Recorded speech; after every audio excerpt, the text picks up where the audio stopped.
Sebuah masjid tua di kota Solo, menyajikan menu unik untuk berbuka puasa. Namanya bubur samin. Bubur ini aslinya dari suku Banjar, Kalimantan Selatan. Menariknya, menu ini juga diberikan kepada masyarakat umum secara gratis. Setelah dimasak selama 4 jam, bubur ini langsung ludes hanya dalam waktu 1 jam. Diserbu warga yang ketagihan akan lezatnya bubur tersebut. Bagaimana ceritanya? Setiap hari dalam kondisi normal, selama bulan Ramadan, Masjid Darussalam, atau Jayengan, yang berlokasi di Kampung Jayengan, Serengan, Solo, Jateng selalu mengadakan acara berbuka bersama warga. Menu makanan untuk berbuka adalah bubur samin. Dinamakan bubur samin, karena salah satu bahan untuk racikan bumbunya menggunakan minyak samin.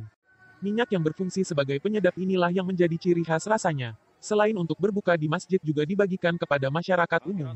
Dibutuhkan sedikitnya 100 kg beras, 50 kg daging sapi, serta 50 kaleng susu untuk memasak bubur samin ini. Ujar Haji Muhammad Roshidi Mudor, Ketua Takmir Masjid Darussalam pada kisah nyata. Banyaknya bahan tersebut karena porsi yang hendak dihasilkan memang sangat banyak. Sekarang ini untuk satu kali pembuatan bisa menghasilkan sekitar 1.500-an porsi.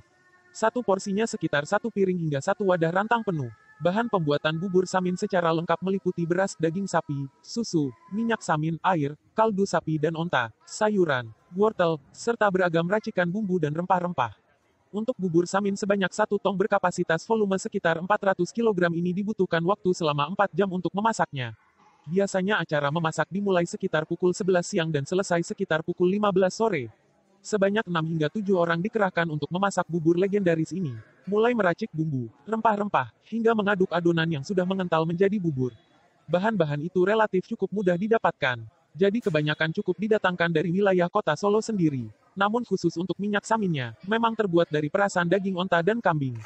Jadi jauh-jauh hari kami sudah harus mempersiapkan minyak itu karena sangat langka, papar lelaki asli kelahiran Solo ini. Karena jenis minyak samin langka di pasaran, seringkali pihak takmir masjid harus memesan langsung dari negeri-negeri Arab di Timur Tengah.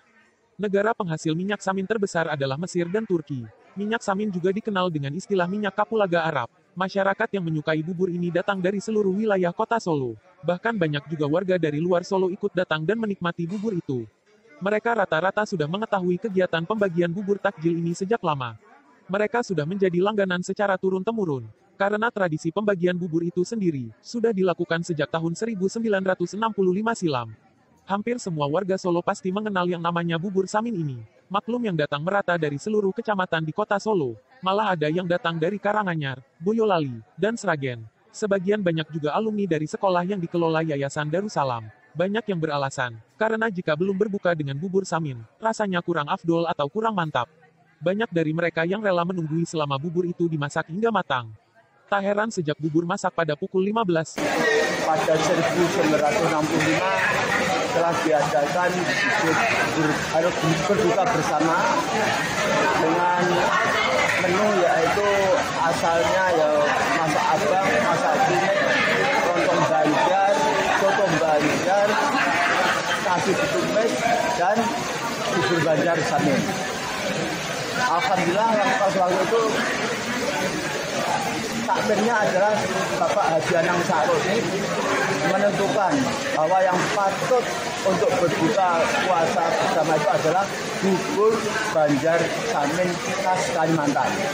Alhamdulillah pada 1965 sampai seterusnya tetap diadakan buka bersama. Tua muda, anak kecil, semuanya dengan sabar menunggu giliran antrian. Bahkan banyak juga warga penganut agama lain yang juga ikut mengantri.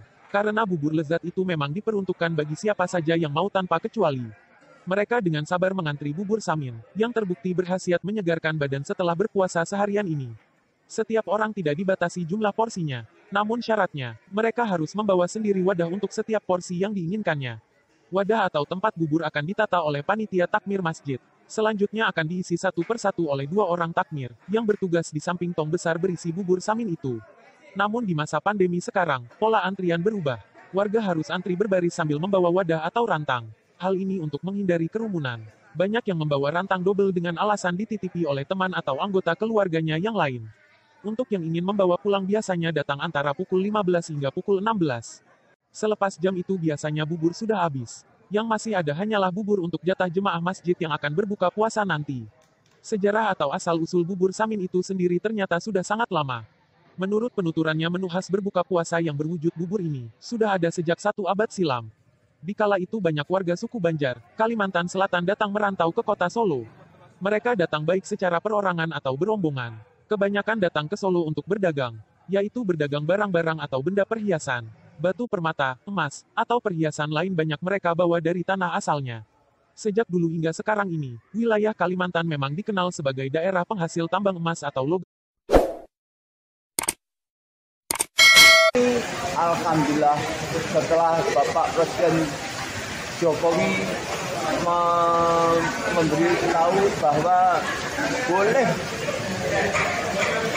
buka bersama, boleh terawih, boleh Idul Fitri, boleh bertemu tapi dengan prokes itu, maka kita panitia Masjid Darussalam, Takmir Darussalam mulai membagikan pada sore hari ini. Terima kasih.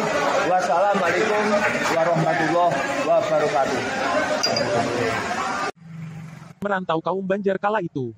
Saat di Solo itulah kaum perantau dan saudagar asal Banjar menjalankan aktivitas dagangnya. Karena banyaknya saudagar asal Banjar inilah, maka mereka membuat komunitas sendiri. Dan wilayah Kampung Jayangan dipilih sebagai pusat bertemunya komunitas Banjar ini. Karena mayoritas mereka adalah umat muslim, maka dibuatlah langgar, musola, sebagai tempat ibadah bersama. Jadi sebelum menjadi Masjid Darussalam ini, dulunya bangunan ini hanya berwujud langgar kecil yang hanya dikenal dengan nama Langgar Jayangan. Akhirnya anggota komunitas semakin banyak. Mereka selalu berkumpul di langgar untuk beribadah. Selain itu juga berkumpul untuk mengadakan rapat atau memecahkan masalah. Hingga banyak yang menetap di sekitar masjid.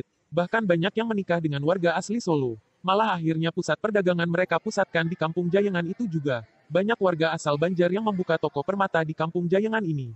Bahkan mayoritas pedagang permata dan emas memang berasal dari Banjar. Hingga tahun 1930, Langgar Jayangan direnovasi menjadi lebih besar. Dan pada tahun 1965 telah resmi diubah statusnya menjadi masjid dengan nama Masjid Darussalam. Ini mengingat bangunannya yang sudah luas, besar, dan memenuhi syarat untuk berjamaah semua warga muslim kampung. Bersamaan dengan itu, komunitas juga membuat yayasan dengan nama Darussalam pula. Agar lebih mempererat tali silaturahmi antar anggota komunitas dan warga kampung, maka pihak masjid mengadakan acara berbuka puasa bersama. Selama bulan Ramadan awalnya mereka memasak makanan abang, masakan kuning, lontong Banjar, soto Banjar, serta nasi bertumis, serta bubur samin. Lalu waktu itu, takmir yang bernama Haji Anang Syahrut memutuskan bahwa yang paling ideal adalah bubur samin untuk makanan berbuka selanjutnya. Makanan berwarna putih kekuning-kuningan ini sengaja dipilih untuk mengingat makanan di kampung halaman mereka di Kalimantan sana. Karena makanan bubur samin memang berasal dari wilayah Kalimantan Selatan. Tadinya nama makanan khas Banjar ini justru mendapat sambutan hangat dari warga Solo dan sekitarnya. Inilah salah satu bukti bahwa warga Solo memang sangat akomodatif, atau memberi tempat, dengan budaya atau tradisi dari luar daerah, termasuk tradisi kuliner asal Banjar ini.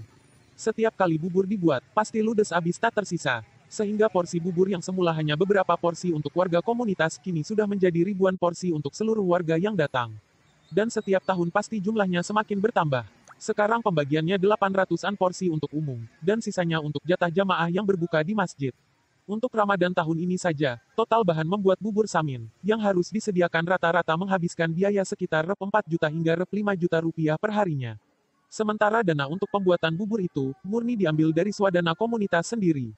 Lainnya adalah sumbangan dari para donatur, serta para saudagar kaya di tempat lain. Untuk tahun 2022 ini, tercatat Mas Wali Kota Solo Gibran Rakabuming Raka juga ikut peduli dengan acara tersebut. Sehingga memberikan bantuan berupa beras beberapa kuintal. Karena menurut Mas Wali Kota Gibran, tradisi bubur samin di Masjid Jayangan tersebut juga menjadi ikon wisata di kota Solo. Khususnya wisata religi di bulan Ramadan. Sejak diterima warga Solo, tradisi membuat bubur ini kemudian dilakukan secara turun-temurun. Kini tak hanya bubur samin yang menjadi ciri khas dari Masjid Darussalam. Ada juga minuman khas berupa bahwa di sini adalah sebagai wisata religi Ramadan untuk bagi bubur samin. Semoga berkah restu dari masyarakat Kota Solo, kami bisa istiqomah atas animo masyarakat untuk pembagian bubur ini. Dan Mas Gibran, alhamdulillah juga